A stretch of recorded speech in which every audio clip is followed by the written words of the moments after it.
ஆருயிர் உறவே ஆனந்தமானந்தமே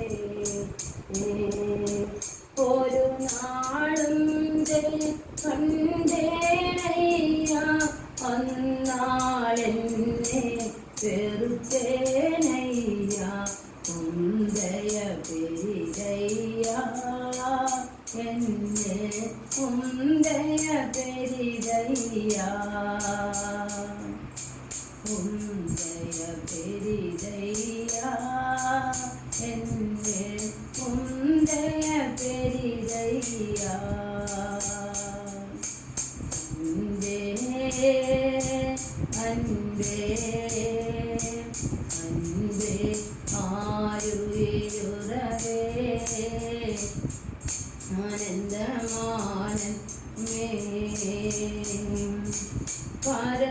பரலோகத்தின் அருமை பொருளே நரலோகரின் அன்பேனையா ஆழம் அறிவேனோ அன்பின் ஆழம் அறிவேனோ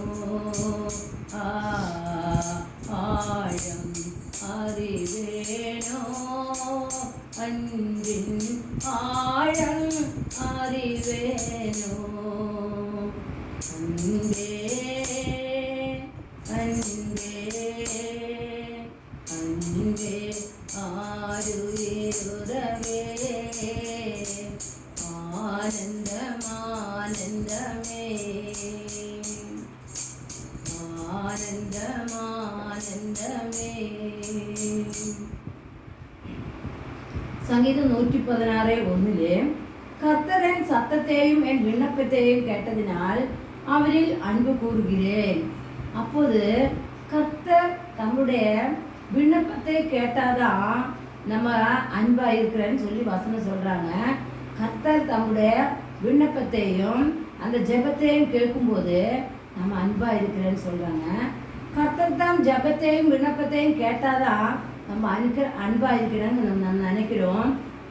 நம்மளோட ஜெபத்தையும் விண்ணப்பத்தையும் கேட்காட்டி கூடி கர்த்தர் நம்ம மேல அன்பா தான் இருக்கிறாங்க. பைபிள் என்ன சொல்கிறதுன்னு பார்க்கலாம். நாம் பாவிகளாயிருக்கே நமக்காக மரித்து நம்ம எவ்வளோ நேசிக்கிறது என்று நிரூபித்த ஆளு தான் கர்த்தர். பரலோகம் விட்டு நம்ம பாவிகள் தான், பாவிகளாக மனுஷரை தேடி தான் பரலோகம் விட்டு ஏசப்பா பூமிக்கு இறங்கி வந்தாங்க. அப்போவே கர்த்தர் நம்ம நேசித்ததுக்கு அது ஒரு பெரிய ஒரு எக்ஸாம்பிள் தான். அது நிரூபித்தாங்க, கர்த்தர் நிரூபித்தார். ரோமர் 5:8 சொல்கிறது, ஒரு தகப்பன் குழந்தை பிறக்கையில் அந்த பிள்ளையை சிநேகிக்கிறது, வில்லமுகத்தை பார்த்து அல்ல. அப்போது ஒரு தகப்பன் ஒரு வயிற்றுல பிள்ளை ஊறும்போதே ஒரு தாய் தப்புன்னு இந்த பிள்ளையை நேசிக்கிறாங்க. அந்த பிள்ளை வெளியே வந்ததுக்கு அப்புறம் இல்லை அந்த பிள்ளையை நேசிக்கிறது, முன்னே அந்த பிள்ளையை நேசிக்கிறாங்க. அந்த பிள்ளைக்கு குறை இருக்குதோ என்ன எதுவும் பார்க்க மாட்டாங்க. ஆனால் உள்ளுக்குள்ளார இருக்கையிலே நம்ம அந்த குழந்தைய தாய் தப்ப நேசிக்கிறாங்க. அதே மாதிரி பாபத்தில் கர்ப்பத்தில் உருவான நேரத்திலும் பாபத்தால் விருப்பமாய் பிறந்த போடும் கர்த்தர் நம்மை நேசித்தாங்க. நம்ம பாபத்தில் தான் இருந்துருந்தாங்க.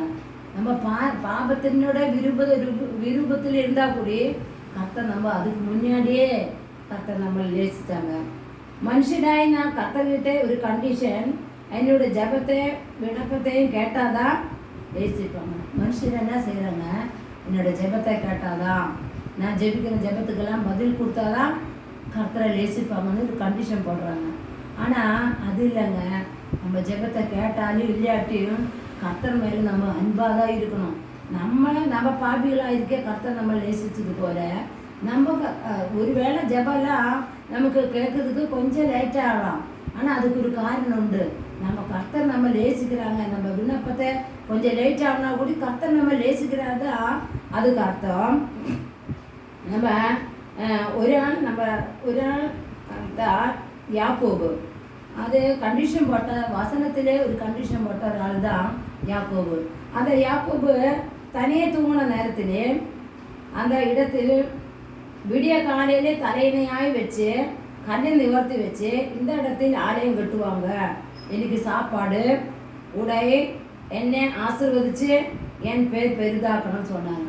அப்போ யாக்கோபு ரூபன் என்ன செஞ்சாங்க, அவன் தனியே தலகாணிக்கு பதிலே கல் வச்சு அன்னைக்கு என்ன சொன்னாங்க, என்னை பேர் பெருசாக்கணும், எனக்கு சாப்பாடு உடை இது ஆசீர்வாதத்தில் எந்த குறை இருக்கக்கூடாது, அந்த மாதிரி என்னை வச்சுக்கினா இந்த கல் வச்ச இடத்துல எங்கள் ஆலயம் கட்டுவான்னு சொல்லிட்டாங்க.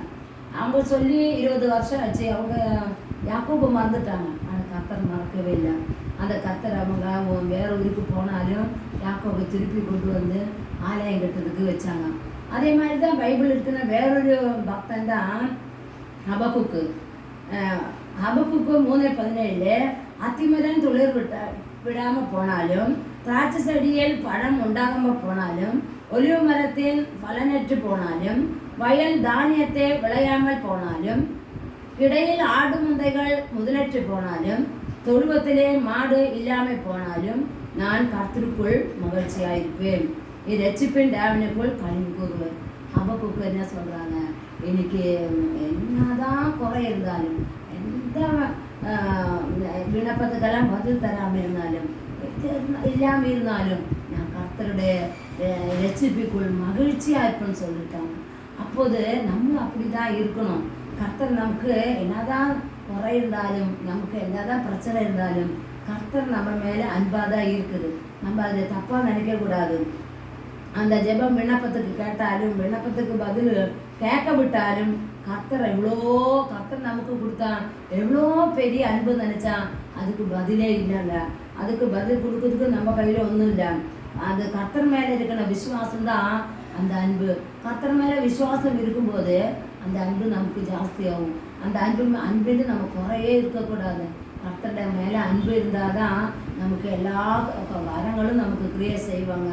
கர்த்தருடைய அன்புக்கு எவ்வளோ வீடு நமக்கு கொடுத்தாலும் பத்தாது. கர்த்தர் நமக்கு கொடுத்தா அன்பினுடைய ஆழம் அப்பா எதுவும் நமக்கு அளக்க முடியாது. அப்பேற்பட்ட கர்த்தருடைய அன்பு நம்ம மேலே இருக்கணும். ஆனால் நமக்கு விண்ணப்பத்தை கேட்டாலும் கேட்க விட்டாலும் கர்த்தர் மேலே இருக்கிற அன்பு தான். ஆனால் நம்ம அது நினச்சி அன்பை கண்டிஷன் போட்டு கர்த்தரை அன்பு வைக்கக்கூடாது. இந்த வார்த்தை மூலம் ஒவ்வொருத்தரையும் ஆசீர்வதிப்பாருங்கப்பா. ஏசப்பா, இந்த கர்த்தருடைய அன்புன்னு சொல்கிறது, அப்பா நம்ம பாவிகளாயிருக்க கர்த்தர் நம்மளை நேசிச்சாங்க. அப்பேற்பட்ட அன்பு அந்த கர்த்தர் மேலே அன்பாக இருக்க கிருபை தருவீராக ஏசப்பா. கர்த்தர் மேலே அன்பு இருந்தால் தான் நமக்கு ஆசீர்வாதங்கள் வரும். கர்த்தர் நம்மளை எப்போவுமே அன்பாக தான் இருக்குது.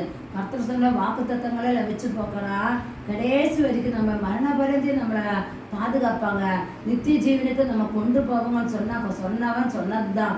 அது வாக்கு மாறாத கர்த்தர். அந்த அப்பேற்பட்ட அன்பு தான் கர்த்தர் மேலே இருக்கிறது. கர்த்தர் நம்ம மேலே வச்சிருக்காங்க. நம்மளும் கர்த்தர் மேலே அன்பாக இருக்க கிருபை தருவீராக. இந்த வார்த்தை கேட்ட ஒவ்வொருத்தரையும் ஆசீர்வதிப்பாருங்கப்பா. கர்த்தரோடு அன்பாக இருக்க கிருபை தருவீராக. அன்பு தான் முக்கியம். அன்பு இல்லாட்டி நமக்கு ஒன்றும் செய்ய முடியாது.